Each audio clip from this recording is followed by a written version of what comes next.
গঙ্গাসাগর সেতু শিলান্যাস ১,৬৭০ কোটি টাকায় তৈরি হবে সেতু। ৪ লেনের গঙ্গাসাগর সেতু।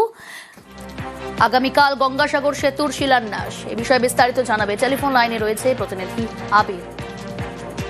দেখো, রাজ্য সরকারের তরফ থেকে দীর্ঘ সময় ধরেই বলে আসা হচ্ছিল যে তারা গঙ্গাসাগরে তারা সেতু নির্মাণ করতে চায়।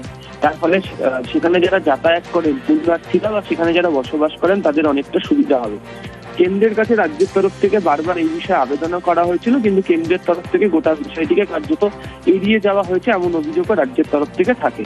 রাজ্য জানায় যে রাজ্য নিজেই এই সেতু তৈরি করবে এবং সেই সেতুর শিলান্যাস আগামীকাল হতে চলেছে।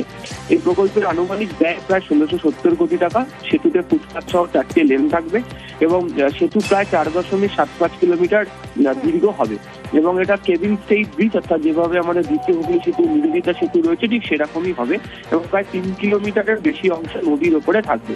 এবং এই সেতু তৈরি করার ক্ষেত্রে যে ডিপিআর সেটা রাইস ইতিমধ্যে তৈরি করেছে। আইআইটি গুয়াহাটি কাজ করেছে ভূকম্পন পরীক্ষা করার ক্ষেত্রে যে কম্পন হলে এই সেতু কতটা আঘাত সহ্য করতে পারবে। আইআইটি কানপুর কাজ করেছে, যেখানে উইন্ড টানেল টেস্ট করা হয়েছে, তার কারণ যেখানে সেতু তৈরি করা হচ্ছে সেখানে এর আগে আয়লা, আমফান, ফণীর মতো একাধিক ঘূর্ণিঝড় মাঝে মাঝেই হয়। তাহলে এই জায়গাতে কত পরিমাণ তীব্র গতিবেগে হাওয়া বইলে সেতু কতটা স্থায়িত্ব বজায় রাখবে সেটিকে তারা দেখেছে। এছাড়া বিশেষভাবে মাটি পরীক্ষা করা হয়েছে, যেহেতু উপকূলীয় এলাকা তার মাটির চরিত্র আলাদা হয়। প্রায় মাটির ৯০ মিটার গভীরতা পর্যন্ত গিয়ে জিওফিজিক্যাল টেস্ট করা হয়েছে। এছাড়া উপকূলীয় এলাকায় জলের স্রোত থাকার জন্য স্পেশাল হাইড্রোলিক স্টাডিও করা হয়েছে।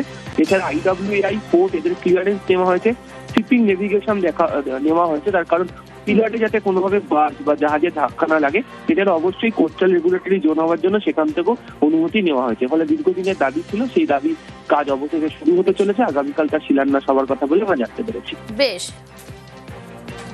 আগেই মুখ্যমন্ত্রী মমতা বন্দ্যোপাধ্যায় ঘোষণা করেছিলেন এই গঙ্গাসাগর ব্রিজের কথা।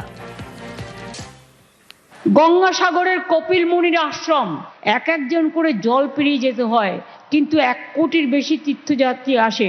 ১,৭০০ কোটি টাকা আমরা দিয়েছি।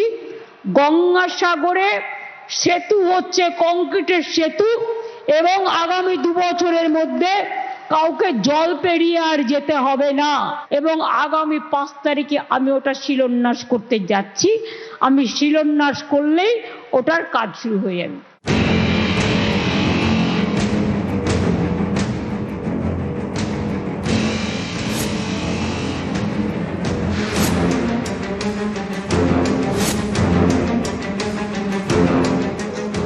গঙ্গাসাগর প্রতি বছর এখানে লাখো পুণ্যার্থীর ঢল। গঙ্গাসাগর পৌঁছতে মুড়িগঙ্গা নদী পেরোতে হয়। নদীর ওপর কোনো ব্রিজ নেই, তাই ভরসা ভেসেল। এই ছবিটা এবার বদলাতে চলেছে। মুড়িগঙ্গার উপর গঙ্গাসাগর সেতু তৈরির উদ্যোগ আগেই নিয়েছে রাজ্য সরকার। সেতু হয়ে গেলে জুড়ে যাবে সাগরের কচুবেড়িয়া এবং কাকদ্বীপ। সড়ক পথে কলকাতার সঙ্গে যুক্ত হবে গঙ্গাসাগর। সেই সেতু দেখতে কেমন হবে? গঙ্গাসাগর সেতুর নকশা নিউজ 18 বাংলার হাতে। দ্বিতীয় হুগলি সেতুর মতো গঙ্গাসাগর সেতু হবে কেবল স্টেড।